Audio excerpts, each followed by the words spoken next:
ગુજરાતભરના તાજા અને સચોટ સમાચાર મેળવવા માટે અમારી રાષ્ટ્રીય સમાચાર ચેનલને સબસ્ક્રાઇબ કરો અને બેલ આઇકન પર ક્લિક કરો।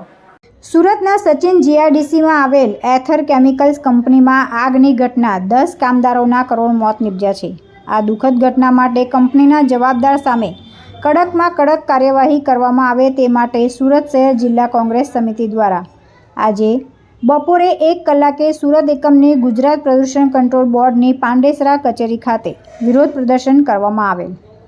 વધુમાં કોંગ્રેસના સિનિયર નેતા શ્રી હરીશ સૂર્યવંશીએ જણાવ્યું હતું કે ગુજરાત પ્રદૂષણ કંટ્રોલ બોર્ડ સુરત એકમના ચેરમેન શ્રીમતી જિજ્ઞાબેન ઓઝા મેડમે ભ્રષ્ટાચાર આચરેલ હોય તેવું સ્પષ્ટ દેખાઈ આવે છે। ઉધના વિસ્તારમાં પર્યાવરણ કાયદાનો ખુલ્લેઆમ ભંગ થઈ રહ્યો છે। તેના કારણે સ્થાનિક લોકો રાહદારીઓમાં કેન્સર જેવા અત્યંત જીવલેણ રોગો દેખાઈ રહ્યા છે।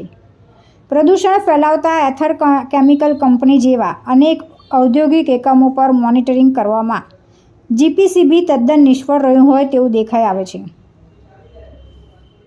તુલસી શર્મા સાથે રાષ્ટ્રીય સમાચાર સુરત।